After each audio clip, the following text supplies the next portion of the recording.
Baik, kita akan buka Alkitab kita di dalam Efesus pasal 4 ayat 1 sampai ayat yang ke-7. Kita akan baca bergantian. Saya baca ayat 1 dan Bapak Ibu Saudara semua baca ayat 2, dan di ayat 7 kita akan baca bersama-sama. Dapat semua? Amin. Aman? Amin, aman? Perikop kesatuan jemaat dan karunia yang berbeda-beda. Di ayat-ayat ini kita melihat membicarakan tentang kesatuan tubuh Kristus. Penulis ini adalah Paulus. Di pasal-pasal sebelumnya Paulus menjelaskan tentang keselamatan hanya oleh anugerah di dalam Kristus. Dan di pasal ini Paulus juga mengatakan bahwa orang percaya perlu bersatu. Bahkan saya katakan tadi di era disrupsi yang dimana manusia semakin cuek dengan orang-orang di sekitarnya, kita perlu bersatu. Amin. Coba kalau kita sudah pegang handphone, kita nggak tahu siapa yang ngomong sama kita. Kenapa saya bilang cuek tadi? Kita tidak sadar siapa yang lewat di samping kita. Bahkan saya pernah melihat duduk-duduk di keramaian, saya melihat orang yang lagi pegang-pegang handphone. Saya coba lewat sambil nyenggol, dia nggak rasakan lagi bagaimana asiknya dia memainkan gadgetnya. Pengalaman saya dengan anak-anak saya ketika lagi nonton di handphone, panggil mereka, enggak mereka dengar, padahal di samping kita. Wah, mati lampu lagi. Ini karena kata Pak Pembina mau Natal, jadi harus klip-klip. Ya, mau Natal. Jadi memang harus begitu. Kalau nggak ada klip-klipnya nggak bagus. Jadi di era ini kita perlu bersatu, ya. Tidak hanya mementingkan diri sendiri, sama seperti doa daripada Tuhan Yesus yang mengatakan jadikan mereka satu, sama seperti Engkau dan Bapa adalah satu. Bersatu tidak segampang yang kita lihat bersatu. Buktinya tadi, kalau kita benar-benar satu tujuan, mau mengikuti seminar ini hari ini, kita pasti lebih antusias. Jam 1 kita sudah on time di tempat ini. Saya datang sebelum jam 1. Ada kalanya juga saya terlambat kalau tidak ada pelayanan, ya. Karena beberapa hal, situasi dan kondisi. Tapi kalau tidak ada halangan, saya pasti akan usahakan saya datang sebelum mulai acara. Karena bagi saya sudah mulai acara sebelum saya, kalau sudah baru datang, itu rasanya tidak baik. Apalagi sebagai pemimpin, menghadiri acara sudah mulai. Ya, kita beda dengan pemimpin-pemimpin dunia. Jangan kita yang ditunggu-tunggu, tapi biarlah kita pelayan-pelayan Kristus ini lebih dulu menunggu yang dilayani. Amin. Ya, jadi di sini kita melihat di ayat 1 mengatakan, sebab itu aku menasihatkan kamu. Aku, siapa di sini? Paulus. Ini bukan huruf besar. Orang yang dipenjara karena Tuhan. Dia memberitahu dia dipenjara karena pemberitaan Injil. Supaya hidupmu sebagai orang-orang yang telah dipanggil berpadanan dengan Injil Kristus. Yang pertama di sini, yang membuat kita terus ada di dalam kesatuan itu, kalau kita terus berpadanan dengan panggilan kita. berpadanan dengan panggilan kita masing-masing. Bapak Ibu dosen berpadanan dengan panggilan sebagai pengajar, dosen. Yayasan berpadanan dengan panggilan misi Allah di Indonesia Barat ini. Mahasiswa berpadanan dengan panggilan untuk menjadi misi.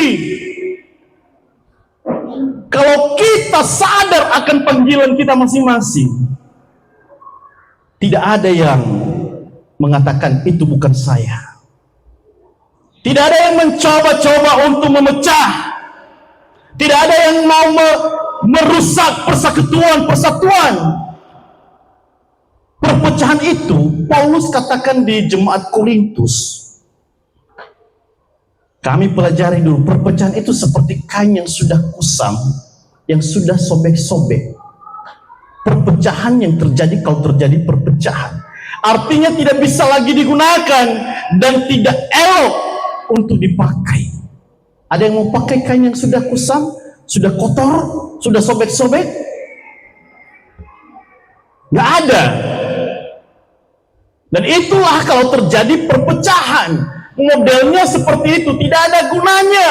Makanya kita sebagai orang-orang percaya, khususnya di institusi ini, mari kita terus gaungkan di era ini pun, di era disruptif ini pun, kita tetap bersatu untuk melayani Tuhan. Karena yang kita layani pekerjaan Tuhan. Kalau saya memandang bukan pekerjaan Tuhan yang saya layani, Pak Pembina dari dulu saya sudah mundur.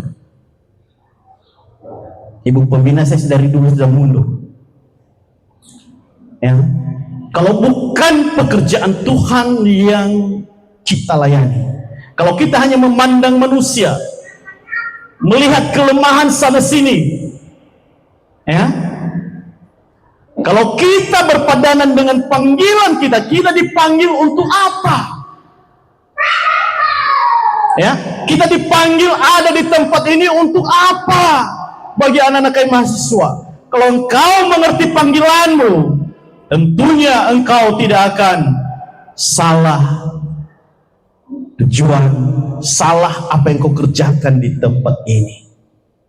Kalau Bapak Ibu juga tahu panggilannya ada di tempat ini, sesuai dengan waktu diwawancara, pasti tidak akan ada perbedaan yang membawa slide di antara kita.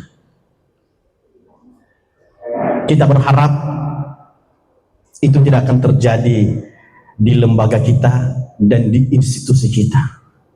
Kita berharap kita terus solid, kita terus bersatu, meskipun kecepatan zaman ini akan terus berjalan dengan kemajuannya, tetapi kita tetap bersatu di dalam pelayanan yang mulia ini.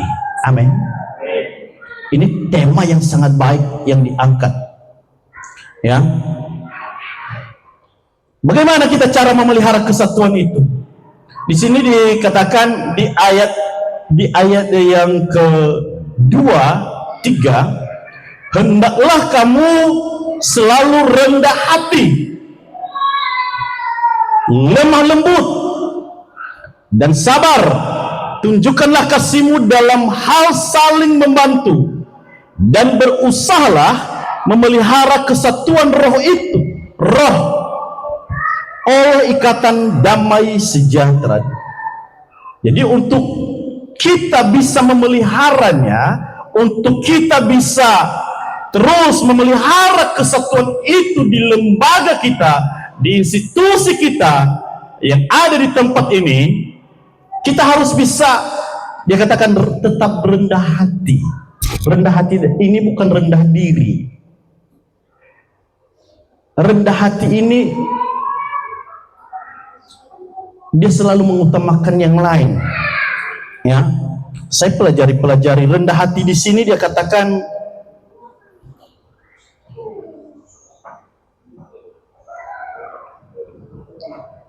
rendah hati di sini katakan tidak merendahkan diri, tetapi dia tidak menyombongkan diri juga, tidak di bawah dan tidak melebihi di atas, ya, dan selalu menghargai orang lain. Dia selalu menghargai orang lain, selalu melihat orang lain itu dengan positif. Dia tidak menganggap rendah. Dan saya percaya di sini itu terjadi. Anak-anak kami tidak pernah ada yang dibodoh-bodohin di sini kan. Bapak Ibu dosen pasti katakan, kamu hebat, kamu bisa, ayo. Apalagi yang sedang menyusun skripsi, ayo terus lanjut. Coba kalau udah di WA kepada Bapak Ibu dosen atau sudah dikasih bab 1, bab 2, bab 3, ayo lanjut. Padahal belum tentu Bapak Ibu dosen sudah baca. Ayo terus. Itu artinya apa? Dia menyemangati anak-anak kami terus maju, maju, maju. Jangan mundur. Ya. Lanjut. Jadi rendah hati yang membuatlah kesatuan itu terus bertahan. Ya. Tidak ada yang meninggikan diri satu dengan yang lain. Oh, saya ketua yayasan. Saya lebih dari kalian semua. Nanti saya pecat kamu ya kalau tidak dengar saya. Gak ada itu. Di antara Bapak Ibu dosen belum pernah ada yang saya ancam untuk dipecat. Bapak pembina juga tidak pernah melakukan, ya.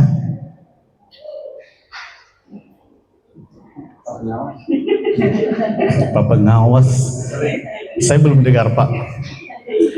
Tapi yang saya dengar ada yang diawasi, ada CCTV-nya katanya. Nggak tahu kepada bapak-bapak dosen siapa, dia bilang saya punya CCTV untuk mengawasi bapak. Jadi hati-hati, kalau dia sudah pasang CCTV beritanya akan naik itu. Udah sampai di yayasan, awaslah, ya. Jadi apalagi yang mempertahankan lemah lembut. Lemah lembut ini merupakan sebuah kekuatan yang dikendalikan dari kata protes, ya. Ada kekuatan tetapi dia tidak maksimalkan, dikendalikan. Dia selalu lemah lembut, mudah diatur juga. Anak-anak kami kalau tidak mudah diatur itu tidak lemah lembut. Meskipun kalau di hadapan Bapak pembina, shalom Pak, ketemu Bapak ketua, Bapak pengawas, ketua SCT, shalom Pak, sambil dicium tangan. Tapi kalau karakternya tidak mau diatur, itu tidak lemah lembut. Itu kepala apa namanya?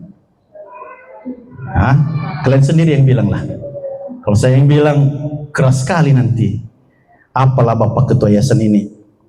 Nah, lemah lembut, mudah diatur, dan mau untuk mengikuti apa maunya Kristus dalam hidupnya. Dia tidak mau atur dirinya sendiri.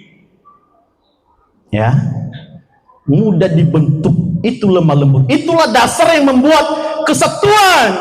Jadi ketika Bapak Ketua STM memberi tugas, kamu Ketua Natal, kamu Sekretaris, kamu Bendahara, tolong disiapkan.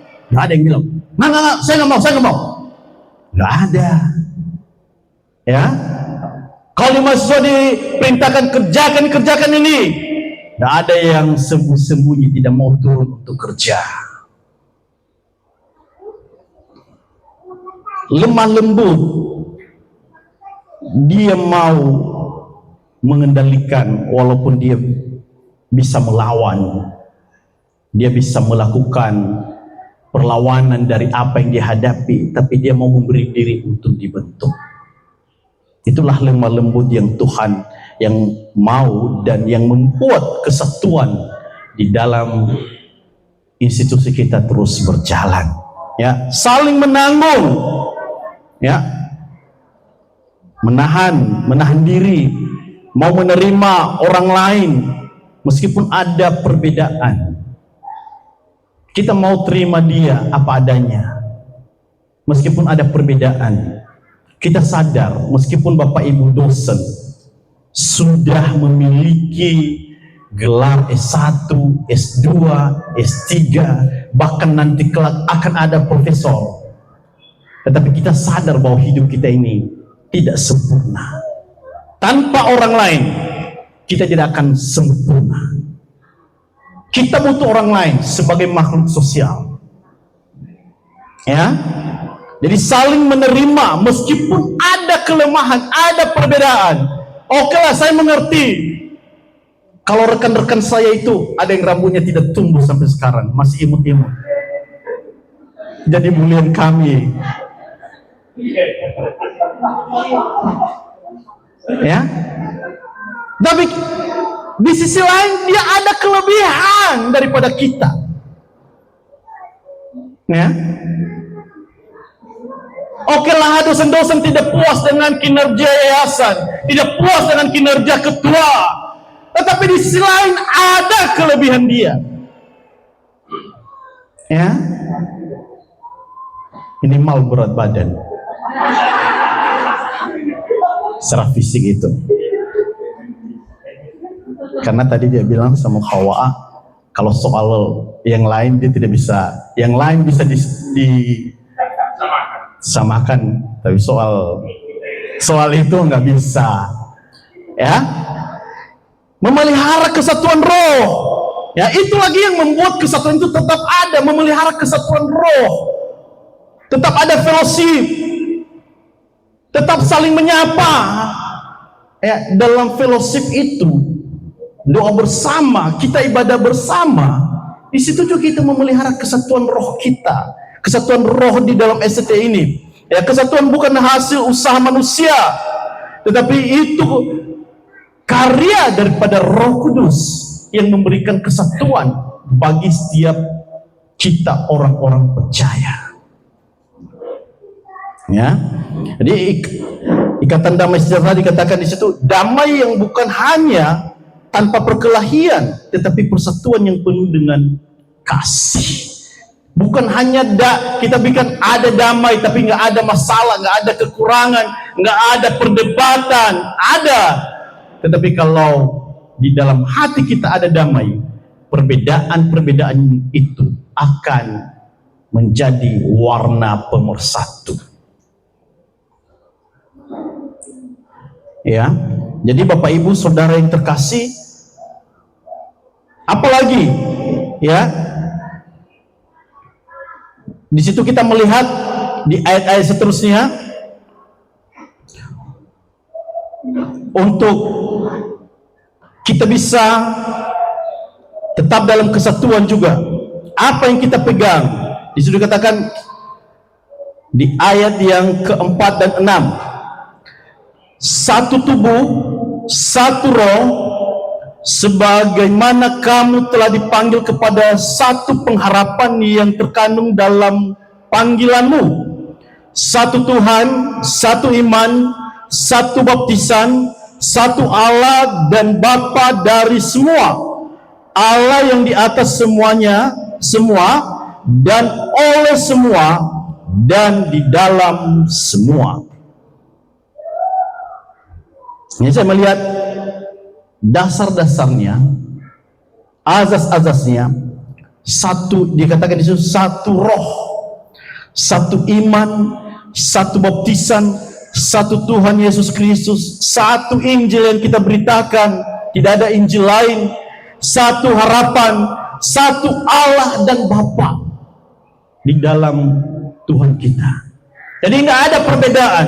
Jadi ketika unsur ini memenuhi, maka kesatuan itu akan terus berjalan.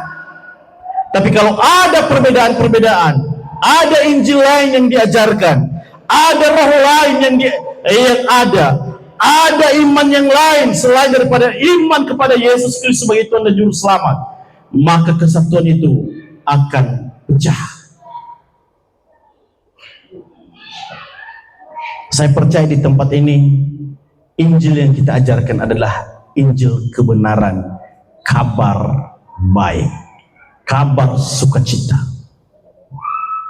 Ya, bukan Injil yang lain yang kita beritakan, apalagi bukan memberitakan nama kita, bukan memberitakan yang lain-lain. Yang kita beritakan adalah Alkitab, adalah sebagai firman Allah yang tanpa salah. Itulah kebenaran yang harus kita pegang. Ya. Jadi Bapak Ibu Saudara yang terkasih, di dalam tema ini bersatu dalam kesatuan, saya mau sampaikan, kesatuan bukan berarti tidak ada perbedaan di antara kita. Kesatuan bukan berarti tidak ada kritikan. Kan kadang ada orang anti kritik, tidak mau dikorek kelemahannya. Kesatuan bukan berarti tidak ada itu, tetapi kesatuan itu akan mengikat kita di dalam satu panggilan yang sama, di dalam panggilan yang kudus yang Tuhan panggil kita. Jadi tujuan kita jelas apa yang kita lakukan. Tujuan kita jelas apa yang kita kerjakan. Ya. Makanya dikatakan tadi, berpadananlah dengan panggilanmu. Jangan berpadanan dengan yang lain. Sehingga panggilan kita itu akan murni. Panggilan kita itu akan semakin jelas. Dan kita tidak salah melangkah. Pelayanan ini dimulai dengan iman. Yang sering digaungkan oleh Pak Oi, iman gila. Pak Pembina, iman gila. Dan saya berdoa, saya harap sampai akhir pun Tuhan Yesus datang kali kedua, itu akan terus kita gaungkan di tempat ini. Jangan kita andalkan manusia, jangan kita pakai logika untuk meraih apa yang kita raih. Kita bekerja dengan mengandalkan Tuhan. Saya percaya kalau iman gila itu terus berjalan, institusi kita ini akan terus berjalan maju.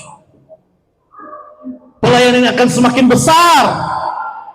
Dulu iman gila itu sudah digaungkan di tempat ini.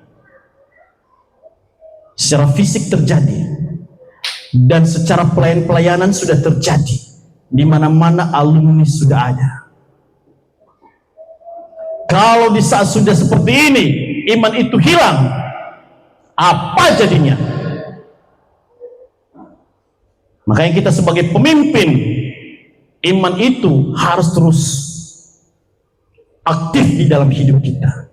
Jangan sampai kita kosong, jangan sampai kita kering, hilang hubungan dengan Tuhan, hilang hubungannya karena masalah, karena apa yang kita pikirkan. Jadi hidup ini kering, tidak dapat apa-apa. Hilang persekutuan kita dengan Tuhan karena memikirkan hal-hal yang secara duniawi. Kita pikirkan, tetapi kita tetap andalkan Tuhan dalam segala hal apa yang kita buat. Kalau kita pikirkan semua ini, kalau Pak Pembina tidak kuat ini, bisa-bisa Pak Pembina cepat tua, cepat naik tensinya. Ya, saya bersyukur iman gila itu tetap aktif sampai saat ini. Haleluya. Ya. Dan saya juga bersama-sama dengan melayani di tempat ini, saya juga saya belajar dan saya juga ikut aktif di dalamnya. Bagaimana kita bisa melangkah bersama-sama. Dari awalnya nggak ada harapan yang bisa diharapkan untuk mau maju bersama. Awalnya ya, tapi puji Tuhan di tengah jalan mulai terbuka jalan satu dengan yang lain. Ya, sampai-sampai yang kami tidak kenal dengan Pak Gohi, Pak Pembina, ada Pak Gohi yang disampaikan akan dikirim teman, tapi dia harus menikah dulu. Dia tamat, dia menikah. Betul kan Pak Pembina? Dia tamat langsung menikah, baru ke Nias Barat. Oh, sudah ada yang sudah baru satu. Kami mikir siapa lagi? Dan iman gila itu akan membawa satu persatu di tempat ini. Hah? Orang-orang gila, bukan. Orang-orang yang akan menyambut iman itu bahwa dia percaya.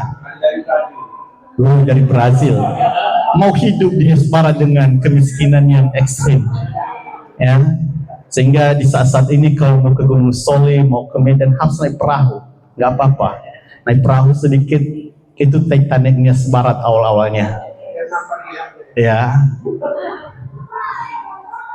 Jadi Bapak Ibu Saudara yang terkasih di dalam Tuhan, bersatu dalam kesatuan itu gampang mengucapkan, tetapi prakteknya kita kadang lupa. Ya. Jadi apa yang kita dapat kalau kita terus bersatu dalam kesatuan di dalam Tuhan? Apa yang kita dapat?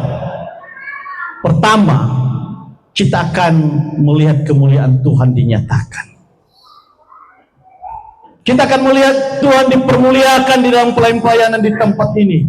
Kita akan melihat cara-cara Tuhan yang ajaib menolong pelayanan ini. Kita akan melihat yang tidak mungkin terjadi di tempat ini kalau kesatuan itu terus berjalan di tempat ini. Apalagi kalau kesatuan itu terus berjalan di tempat ini, apa yang kita, ya, pemberitaan Injil akan sampai di segala bangsa. Kalau kesatuan itu terus berjalan, tapi kalau tidak jalan, biar aja, dia aja. Tapi kalau saling bahu-membahu satu dengan yang lain, saya percaya pemberitaan Injil akan didengar oleh seluruh bangsa. Lewat STAM akan menjadi berkat bagi bangsa-bangsa. Kalau kesatuan itu terus digaungkan di tempat ini. Masalahnya gampang kita mengatakan bersatu, tapi di belakang biar aja dia. Gampang kita mengatakan bersatu, tapi kita tidak mau diatur. Gampang kita mengatakan bersatu, tapi kita melihat kelemahan sana sini dan menganggap yang lain itu tidak selevel dengan kita.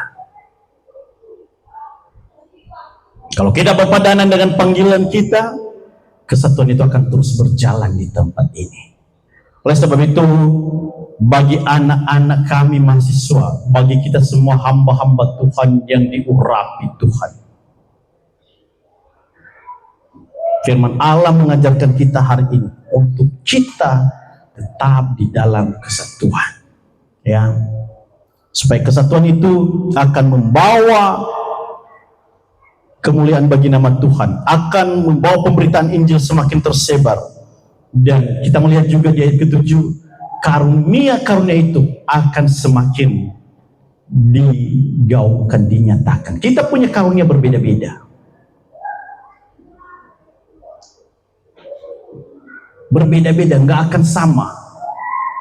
Ya, ada karunia untuk mengajar, ada sebagai gembala, sebagai rasul, sebagai pemberita Injil. Jawatan yang Tuhan berikan bagi, dan dia berikan sesuai dengan yang dia mau, bukan yang kita mau. Jangan sok-sokan kita usir setan, tapi nggak ada kuasa untuk mengusir itu, nggak akan jadi. Ada karunia itu, ya, tapi tetap dikerjakan oleh Roh yang sama. Ada karunia-karunia yang berbeda-beda Tuhan berikan. Ya, kalau kita melihat jawatan pelayan di ayat 11 itu, bagi setiap orang diberikan jawatan yang berbeda-beda, baik sebagai rasul, sebagai penginjil, sebagai nabi, sebagai gembala, dan sebagai guru. Kalau yang kami diajarkan ada 5 seperti ini. Rasul,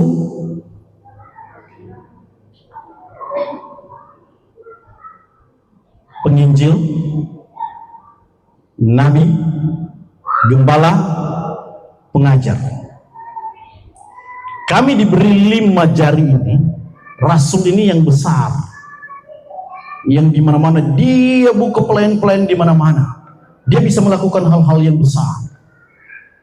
Ada juga penginjil yang bisa tunjuk-tunjuk. Makanya kalau penginjil itu sampai, dia tunjuk, dia bongkar semua dosa-dosa, dia bongkar semua kesalahan-kesalahan. Itu penginjil jiwanya itu.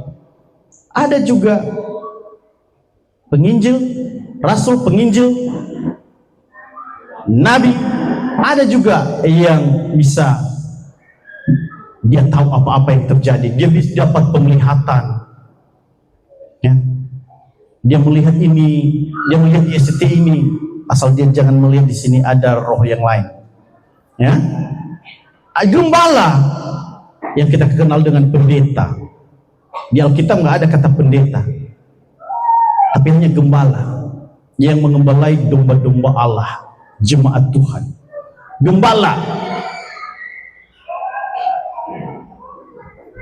yang mengembalakan umat-umat Tuhan. Ada guru. Kenapa guru ini paling kecil? Kecil, tapi perannya ini walaupun kecil, tapi dia mengorek sampai sedalam-dalamnya. Makanya para pengajar-pengajar itu kayak mengupas bawang kalau dia menyampaikan firman Tuhan. Dia gali sampai ke akar-akarnya. Dia seringkali pakai eksegesis dengan eisegesis, tapi eksegesis firman Allah yang dia munculkan, dia gali dari dalam, dia bawa keluar, bukan dia bawa dari luar masukkan ke dalam. Ya. Jadi Bapak Ibu Saudara yang terkasih dalam Tuhan, kita memang berbeda-beda, tapi perbedaan itulah yang membuat kita satu di tempat ini. Warna kita berbeda-beda, sikap kita berbeda-beda, sifat kita berbeda-beda, cara kita bertutur berbeda-beda, gerak-gerik kita berbeda-beda. Saya melihat parodi itu kemarin, saya ketawa sendiri. Berbeda-beda, nggak tahu yang diparodikan itu sadar dia gerakannya atau tidak. Saya ketawa sendiri. Saya bilang, emang, lihat ini, ada yang memparodikan. Saya tidak mau sebut namanya. Ternyata mahasiswa kopi sampai sedalam gitu ya. Dia tahu dosennya. Dia bilang sama saya, ada yang parodikan Bapak, puji Tuhan tidak ada. Supaya jangan mereka tahu, dan mungkin susah mereka memparodikannya. Karena saya hanya kadang-kadang dalam waktu-waktu tertentu ada di SDN. Kalau parodikan Pak Pengawas masih bisa. Kata Pak Pembina, dikasih balon ditutupi.